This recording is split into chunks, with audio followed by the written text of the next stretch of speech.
Kung tumayo ka, huwag kang kakapit sa kanya. Sige, testing ka. Lakad ka. Kaya. Thank you, Lord. Oh.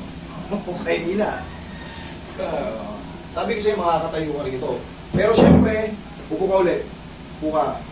Sige, hindi ka matagilid. Saan mas masakit? Kung saan mas maganda? Kung saan mas kaya mo? Yan. Okay ka na sa ganyan? Oh. Sige, pahinga ko muna dyan. Pag-ihi at saka kumain po.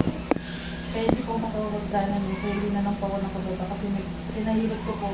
Sobrang sakit po talaga. Medyo umawag naman po. Pero ganun pa din po. Masakit pa din. Ganun pa rin. Sige. Abusin mo muna ng towel. Tawagin ko si Tito Roy. Huwag na. Humingi ka ng tuwalya, contraction. Sabi mo yung yung tuyo na, nilabahan kasi pati mga una nilalabahan yung pagkabiro.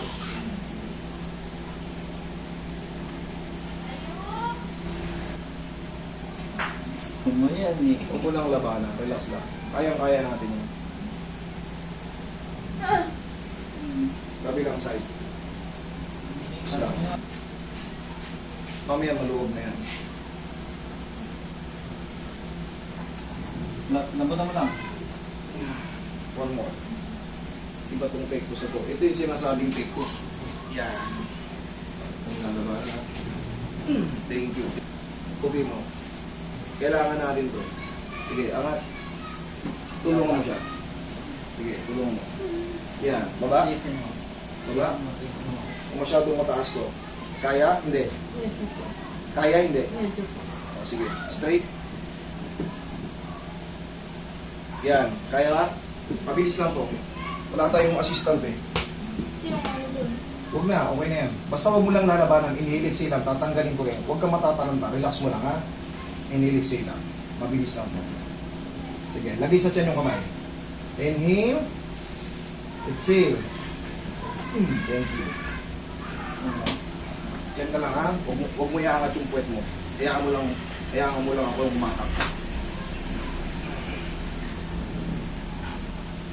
Yan, pahinga ka lang muna ulit. Hayaan mo lang muna sulingaw. Tapos, ngayon makakaano ka na yan. Kahit pa paano, kaya mo na magsariling maglakad. Although may pain pa, pero 3 to 4 days, dire-diretso na yan. Kung tumayo ka, huwag kang kakapit sa kanya. Sige, testing ka. Lakad ka. Kaya. Thank you, Lord. Oh. Okay na. Sabi ko sa'yo, makakatayo ka rito. Pero syempre, upo ka ulit. Upo ka. Upo ka. Mamaya, pag uwi nyo sa bahay, katulad yan, nakamotor kayo. Dahan-dahan lang sa lubak-lubak ha. Dahan-dahan lang. Kasi maaaring umadjust ulit yan. Ngayon, pagka uwi mo sa bahay, kung mayroong binigay sa si doktor na mga gamot pa, uminom ka muna ng kahit 2 beses. Sa tulong ko, sa tulong niya, dire-diretso na yan. Tapos, pag-gising mo bukas sa umaga, 1, 2. Yun lang. Okay, tayo ulit. Yan natin. Ayos na. Kaya na. Normally, may pain pa yan, kaya hindi mo na kinakanarape. Friday, kung meron pa, bumalik ka. Pero kung wala na, huwag ka nang bumalik. Okay? Magkano po? Thank you, Lord. Po.